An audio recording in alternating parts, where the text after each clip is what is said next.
Bismillahirrahmanirrahim. Assalamualaikum warahmatullahi wabarakatuh. Kita sekarang bahas mengenai bahan ajar program studi nautika tentang undang-undang pelayaran. Buku dari AMNI Semarang yang dibuat oleh Pak Yulianto namanya. Oke. Di sini bab pertama tentang hukum laut. Ada beberapa uraian materi yang akan ditelaah di sini yang dijabarkan. Yang pertama kita bahas hukum. Hukum itu yang dibahas nanti adalah pengertiannya, sumber hukumnya, bidang hukum. Ya. Hukum yang membidangi bidang hukumnya itu apa aja? Gitu. Yang paham akan hukum itu, jadi yang pakar hukumnya itu. Karena hukum laut, jadi kita bahas hukum laut, lanjut ke laut yang kedua. Jadi namanya laut. Tentu di laut itu pengertiannya apa sih laut? Sama jenis-jenis laut tuh gimana? Jenis-jenis laut itu dibagi beberapa jenis ya. Jadi pembagian jenis laut ya, jenis-jenis laut. Nanti yang ketiga kita bahas adalah hukum laut sendiri karena penggabungan dari hukum sama laut, hukum dan laut, hukum laut ya. Jelas pengertiannya, ya kan? Sejarah hukum laut itu dikhususkan untuk sejarah hukum laut itu hukum laut nasionalnya. Terus pengertian hukum laut nasional, karena ada nasional ada lagi namanya hukum laut internasional. Nah, yang terakhir adalah hukum maritim. Ada sumbernya yang dibahas adalah pengertiannya, jelas pengertian agar kita paham artinya. Sumber hukum maritim nasional, karena ada nasional otomatis internasional ada, dan ada privasi gitu. Nah, itu yang kita bahas. Oke, yang pertama prolognya adalah uraian materi. Hukum adalah peraturan atau ketentuan tertulis maupun tidak tertulis yang mengatur kehidupan masyarakat dan menyediakan sanksi bagi yang melanggarnya. Itu otomatis benar karena kalau nggak ada hukum memang susah ya. Orang-orang maling sampai naik dewe, orang melakukan tindakan kriminal tanpa ada sanksi, nggak diatur ya. Kan seharusnya kita kayak membunuh orang nggak boleh karena nggak ada hukum, ya wes los aja kan gitu. Maka dari itu unsur-unsur hukum yang harus dipenuhi adalah hukum itu mengatur tingkah laku, diatur tindak tanduknya manusia itu diatur. Tadi ojo sampai maling, jangan sampai melakukan hal yang negatif itu.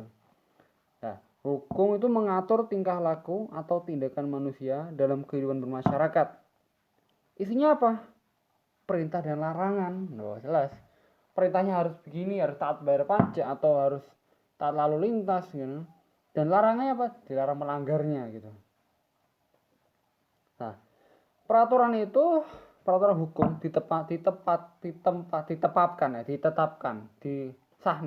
oleh lembaga yang berwenang.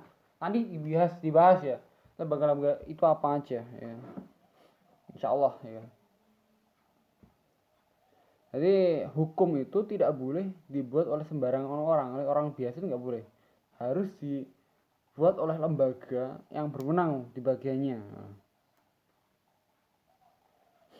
Itu unsur-unsurnya. Terus sifat hukum. Sifat hukum itu mengikat ke masyarakat luas. Jadi terikat gitu. Jadi harus terikat, orang-orang harus patuh taat hukum. Ya, berarti orang yang tinggal di suatu tempat harus taat dan patuh akan hukum tersebut di tempat tersebut gitu.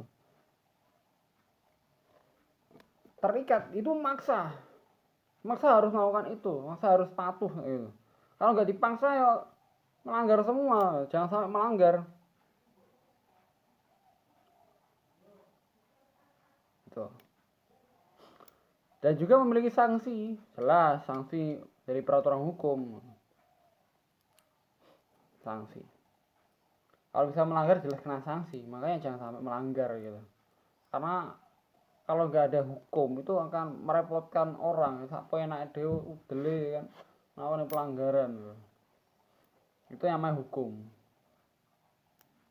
Nah, Yang kita bahas sekarang hukum laut. Jadi hukum laut itu prolog yang di sini lah, yaitu meliputi segala peraturan hukum yang ada yang hubungannya dengan laut, otomatis secara hukum laut. Itu ada juga pembatasan peninjauan terletak pada hal, yaitu hanya hukum laut bagi Indonesia. Berarti sekedar berlaku untuk Republik Indonesia gitu. Ada satu tempat.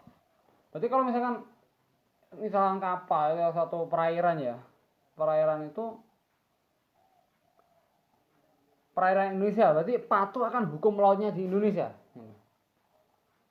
Kalau Malaysia, hukum laut Malaysia, berarti ada satu pembatasan mungkin.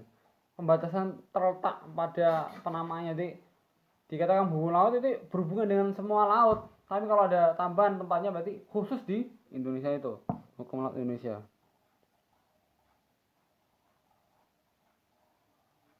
Paham ya?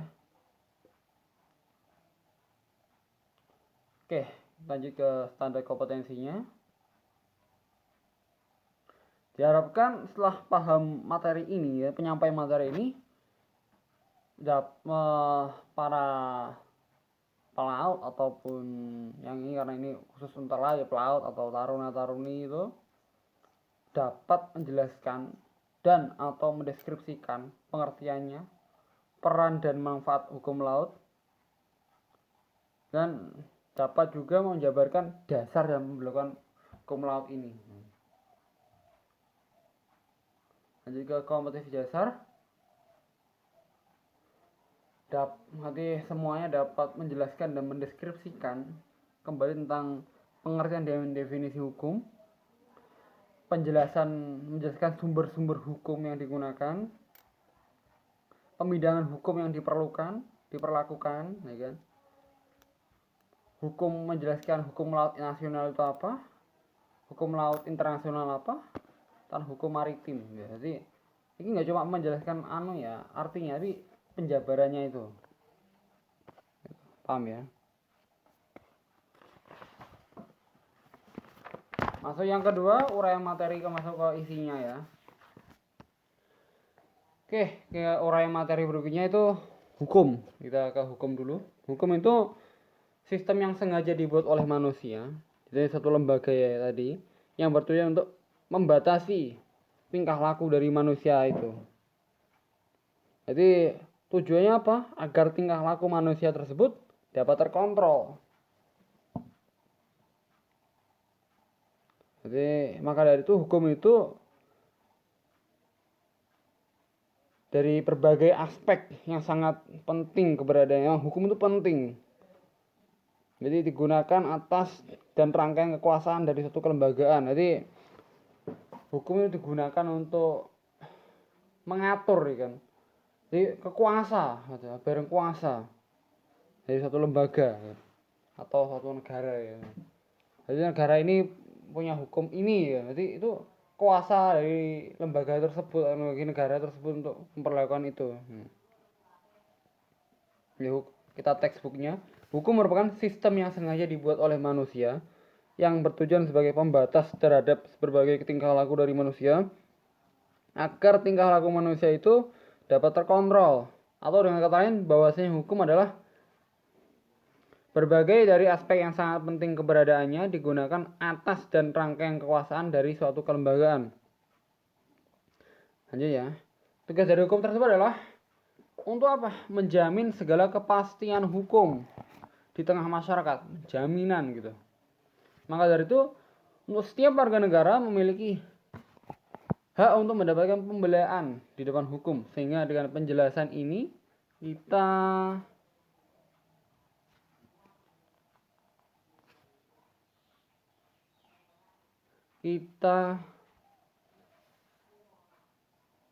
dapat tarik kesimpulan bahwa hukum itu aturan serta berbagai ketentuan tertulis atau tidak tertulis yang mana untuk mengatur kehidupan masyarakat serta menjadikan sanksi bagi yang melanggarnya. Jadi tugas hukum itu adalah untuk menjamin segala kepastian hukum di masyarakat.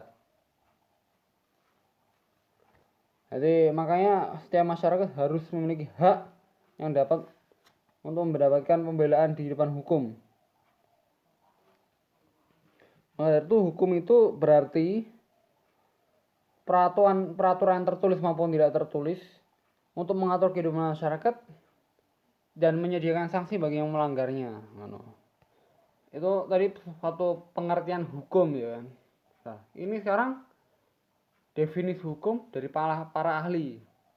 Yang pertama Profesor Dr. Van Kan, yang kedua Bill Voigt, yang ketiga Abdul Wahab Khalaf, yang keempat itu Profesor Dr. Mukhtar Kusuma Atmaja.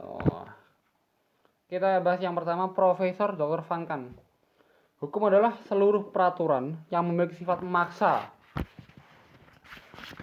yang memang sengaja diadakan bertujuan untuk mengatur serta melindungi terhadap kepentingan orang yang berada di suatu masyarakat, di tengah masyarakat. Jadi hukum itu peraturan yang memaksa untuk mengatur dan melindungi kepentingan orang di masyarakat. Itu Profesor, jadi kuncinya adalah memaksa, peraturan memaksa untuk melindungi kepentingan orang di masyarakat.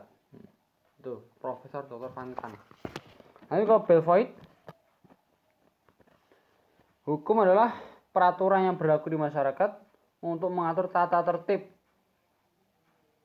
dari masyarakat itu sendiri berdasarkan kekuasaan yang ada di masyarakat tersebut. Jadi untuk mengatur tata tertib masyarakat yang berlaku di kekuasaan masyarakat tersebut. Itu. Jadi kayak masyarakat Indonesia berarti ya diatur hukum peraturan Indonesia gitu. Lanjut Abdul Wahab Khalaf. Nah, ini sesuatu tuntutan Allah yang memiliki kaitan dengan perbuatan untuk orang yang dewasa mengenai dari berbagai perintah, larangan atau tidak bolehnya tindakan, perilaku serta melakukan atau meninggalkan sesuatu. Berarti kita libatkan Allah di si Profesor Abdul Wahab Khalaf ya. Tuntutan Allah yang memiliki kaitan dengan perbuatan. Jadi tuntutan Allah yang berkaitan dengan perbuatan apa? Satu yang perintah, larangan atau tidak dibolehnya suatu tindakan, perilaku serta melaksanakan atau meninggalkan sesuatu. Wah, kira keren ya, agak susah ya. Kita nanti bahas lagi. Yang keempat, Profesor Dr. Mukhtar Kusuma Atmaja, hukum itu dapat diartikan sebagai keseluruhan dari kaidah serta semua asa yang mengatur dari pergaulan hidup, proses masyarakat yang bertujuan untuk memelihara ketertiban dari berbagai lembaga yang bertujuan untuk mewujudkan kaidah sebagai suatu kenyataan di dalam masyarakat. Wah, kita ngeri bareng ya.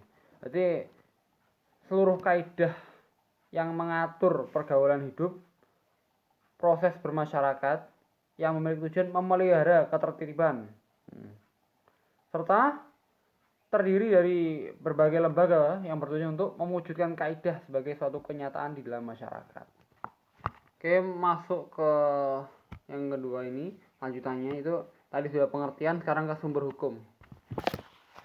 Sumber hukum itu perundang-undangan yang pertama, kedua kebiasaan, jurisprudensi, ilmu pengetahuan, dan satu perjanjian. Sekarang yang bahas pertama, perundang-undangan ya. Ini perundang-undangan itu dalam arti yang luas meliputi setiap keputusan pemerintah yang merupakan ketentuan yang mengikat. Ya kan? Yang kedua, kebiasaan. Ya. Jikalau ya, kebiasaan tersebut diterima oleh masyarakat, nah maka dari itu timbullah suatu kebiasaan hukum. Itu. Seperti dalam KUH per pasal 1339 disebutkan persetujuan tidak hanya mengikat untuk hal-hal yang dengan tegas dinyatakan di dalamnya, tetapi juga untuk sesuatu yang menurut sifat persetujuannya diharuskan oleh kepatuhan, yaitu kebiasaan atau undang-undang. Jadi karena kebiasaan itu malah timbullah suatu kebiasaan yang dibandang hukum gitu. Karena kuliner ngono kayak malah nek gak ngono saru gitu. Ada jurisprudensi, itu keputusan hakim. Jadi apabila undang-undang yang mengatur belum ada yang dapat dipakai untuk menyelesaikan suatu perkara, maka putusan hakim dari pengadilan dapat digunakan sebagai sumber hukum. Lanjut, ilmu pengetahuan. Ilmu pengetahuan berarti sebelum mengkaji atau memutuskan sesuatu, kayak jurisprudensi, keputusan hakim itu mengkaji tentang apa yang ditulis di buku atau terbitan ilmiah mengenai persoalan atau apa yang dibicarakan dalam pertemuan ilmiah. Lanjut, perjanjian. Jikalau ada suatu pihak yang melakukan perjanjian, berarti sudah terikat suatu hukum. Apabila dua pihak mengadakan perjanjian, maka pihak-pihak yang bersangkutan akan terikat pada isi perjanjian yang mereka adakan. Karena itu ada hukumnya, peraturannya itu. Karena kan hukum tadi kan peraturan toh. Gitu. Oke, bidang hukum.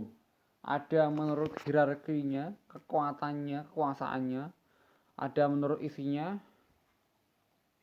terus sama cara mempertahankan dan sifatnya. Yang pertama untuk hierarkinya, Undang-Undang Dasar 45, itu paten jelas, Undang-Undang Dasar. Terus TAP MPR. Terus lanjut yang ketiga, undang-undang. Yang keempat, peraturan pemerintah. Yang kelima, keputusan presiden. Perpres ya, peraturan presiden. Kemen, keputusan menteri atau permen, keputusan peraturan menteri. Nah, karena ini hukum tentang laut, keputusan Direktur Jenderal Perhubungan Laut. Tuh. Menurut isinya, hukum private is civil. Ini hukum yang mengatur tentang orang yang satu dengan yang lain atau perusahaan lain dengan perusahaan menitik beratkan kepentingan perorangan. Hukum yang mengatur hubungan antara orang yang satu dengan yang lain atau perusahaan dengan perusahaan lain. Jadi yang menitik beratkan ini itu kepentingan perseorangan gitu. Contoh KUH per sama KUHD. Nah, lanjut ke hukum publik, hukum negara. Hukum yang mengatur antar negara dengan alat perlengkapannya. Negara dengan perseorangan dan negara dengan negara. Contoh hukum tata negara, hukum pidana, hukum internasional. Nah, apa sih hukum internasional? Apa saja? SOLAS, ya, Safety of Life at Sea, ya kan? MARPOL, Marine Pollution, ya. STCW, Standard Training Certification and Housekeeping, Coal Regulation, Loadline, UNCLOS. UNCLOS itu apa ya? Lupa saya.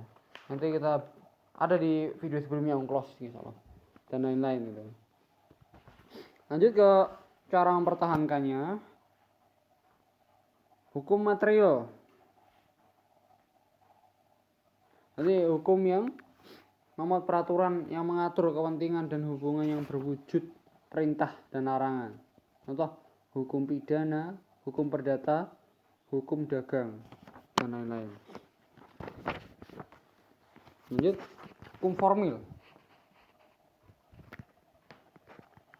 Hukum yang memuat peraturan yang mengatur bagaimana cara-cara melaksanakan dan mempertahankan hukum material. Contoh hukum acara pidana, hukum acara perdata. Menurut sifatnya, hukum itu sifatnya memaksa sama yang mengatur. Wes ya, kita selesai di hukum. Lanjut ke laut. Tab berikutnya ya. Laut. Apa sih laut? Laut itu bagian muka bumi yang tertutup air.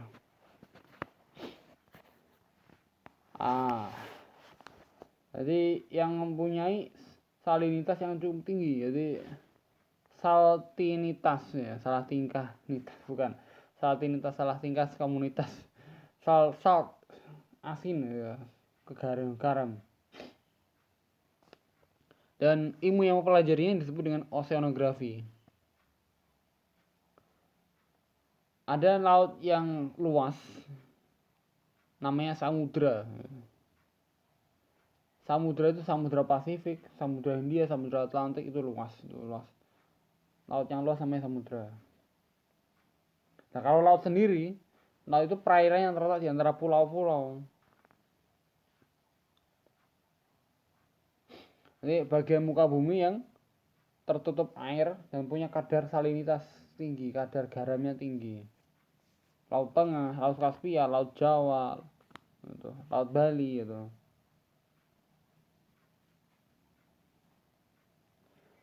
Nah, sedangkan laut yang relatif melewati dua pulau yang sangat dekat, namanya selat, laut sing Sunda ya.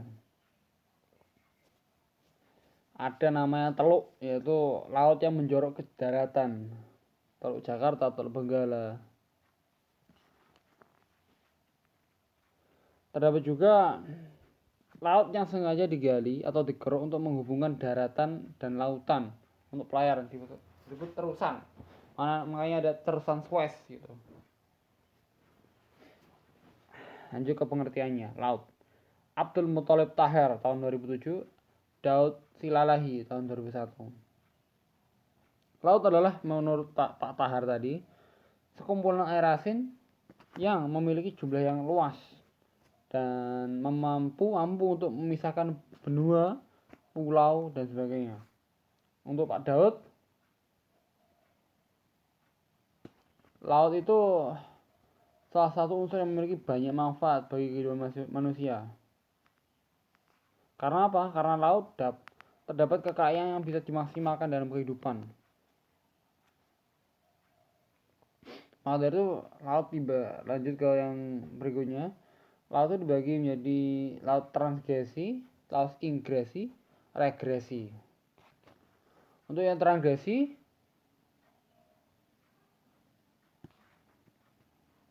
laut yang terjadi karena genangan air laut terhadap daratan akibat kenaikan permukaan air laut 60-70 meter pada zaman berakhirnya zaman es.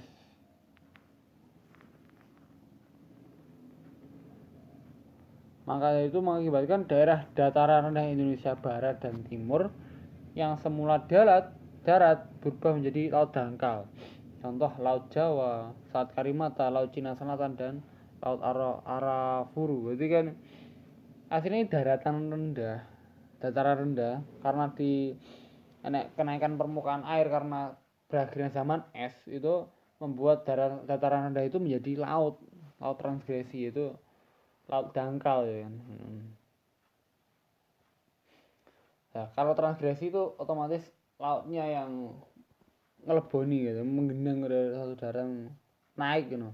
Kalau ingresi itu jadi dasar laut yang mengalami gerakan menurun ke tanah. Nah, itu. Jadi tambah jeru kan. Contoh Laut Banda, Laut Flores, Laut Sulawesi, Laut Maluku. Nah, untuk laut regresi itu laut yang terjadi pada zaman es.